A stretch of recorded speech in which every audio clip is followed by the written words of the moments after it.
અમુક દીકરો હોય કે માં મને ફલાણી છોકરી ગમે, મારે એની જોડે જ કરવું છે.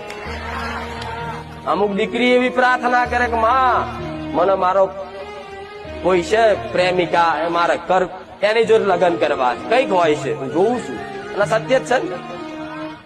તો મને ખબર હોય કે દીકરી તું અત્યારે પ્રેમમાં અત્યારે તું બધી માતાઓ ભગવાને પ્રાર્થના કરસ, પણ એ તારા યોગ્ય અને ભગવાને તારા નસીબમાં લખ્યું એટલે ચોપડા વાંચી આવું જઈને કોના લેખમાં નહીં. હવે દીકરી માથા પછાડે મારે તો અહીંયા જ કરવું, સમનું થાય કહો.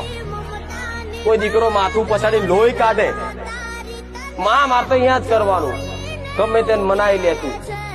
પ્રાર્થના કરું છું એના બાપાને મલાઈ લે, માં ને મલાઈ લે, આવા બધા બહુ આવે પ્રાર્થના વાળા, હું જોઉં છું. પણ તમે તમારા નસીબ જ નહીં, તમારા માટે યોગ્ય